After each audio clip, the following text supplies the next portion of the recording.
ये आकाशवाणी है। अब आप विशाल शर्मा से समाचार सुनिए।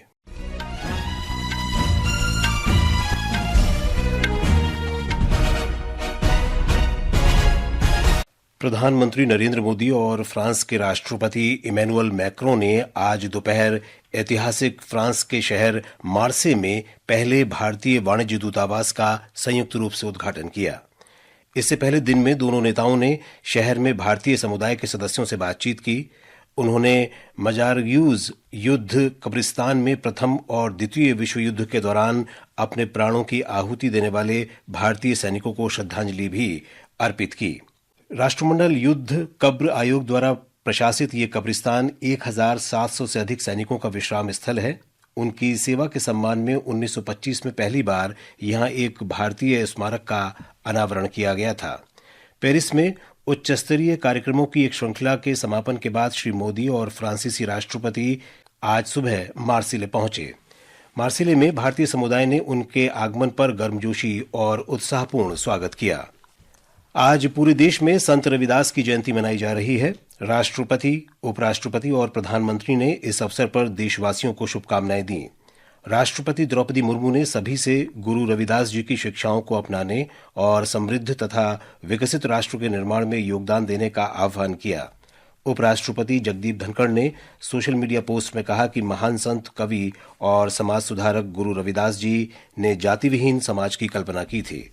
प्रधानमंत्री नरेंद्र मोदी ने कहा कि संत गुरु रविदास ने समाज से भेदभाव उन्मूलन के लिए पूरा जीवन लगा दिया। श्री मोदी ने कहा कि उन्होंने सेवा, सहनशीलता और भाईचारे का संदेश दिया। प्रधानमंत्री नरेंद्र मोदी ने आज महान विचारक, समाज सुधारक और प्रखर राष्ट्रवादी महर्षि दयानंद सरस्वती को उनकी जयंती पर श्रद्धांजलि अर्पित की है। प्रधानमंत्री ने सोशल मीडिया पर एक पोस्ट में कहा कि शिक्षा और महिला सशक्तिकरण के साथ साथ भारतीय विरासत और संस्कृति के संरक्षण के लिए महर्षि दयानंद के प्रयास देशवासियों को हमेशा प्रेरित करते रहेंगे। पेट्रोलियम और प्राकृतिक गैस मंत्री हरदीप सिंह पुरी ने कहा है कि वैश्विक ऊर्जा खपत में भारत की हिस्सेदारी 2050 तक लगभग दोगुनी होने की उम्मीद है। इससे ऊर्जा व्यापार में इसका रणनीतिक प्रभाव मजबूत होगा। श्री पुरी ने आज नई दिल्ली में आयोजित भारत ऊर्जा सप्ताह के दौरान कई बैठकों में भाग लिया।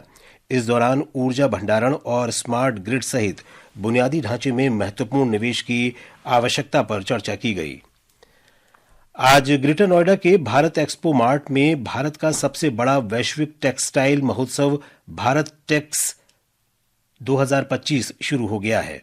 कपड़ा मंत्री गिरिराज सिंह ने इस प्रदर्शनी का उद्घाटन किया। उद्घाटन समारोह को संबोधित करते हुए कपड़ा मंत्री गिरिराज सिंह ने कहा कि प्रधानमंत्री नरेंद्र मोदी के नेतृत्व में भारत टेक्स समारोह में 6000 से अधिक विदेशी खरीदारों ने भाग लिया। केंद्रीय पत्तन, पोत परिवहन और जलमार्ग मंत्री सर्बानंद सोनोवाल ने आज कहा कि भारत 2029 तक दुनिया की तीसरी सबसे बड़ी अर्थव्यवस्था बन जाएगा।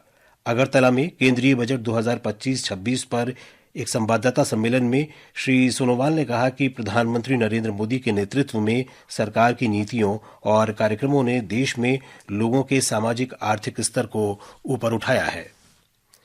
जम्मू कश्मीर में नियंत्रण रेखा के पास आईईडी विस्फोट में शहीद हुए 2 जवानों में सेना का एक कैप्टन भी शामिल था।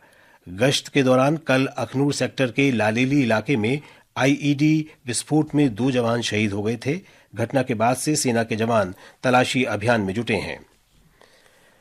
अयोध्या राम मंदिर के मुख्य पुजारी आचार्य सत्येंद्र दास का आज लखनऊ में निधन हो गया। उत्तर प्रदेश के मुख्यमंत्री योगी आदित्यनाथ ने सोशल मीडिया पोस्ट में कहा है कि प्रभु श्री राम दिवंगत आत्मा को अपने श्री चरणों में स्थान दें।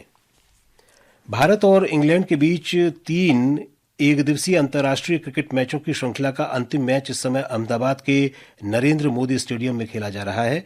भारत ने पहले बल्लेबाजी करते हुए ताजा समाचार मिलने तक 35वें ओवर में 3 विकेट पर 227 रन बना लिए हैं। शुभमन गिल ने 112 रन बनाए। विराट कोहली 52 रन बनाकर आउट हुए। मेजबान टीम श्रृंखला में पहले ही 2-0 की निर्णायक बढ़त ले चुकी है। इसके साथ ही ये समाचार बुलेटिन समाप्त हुआ।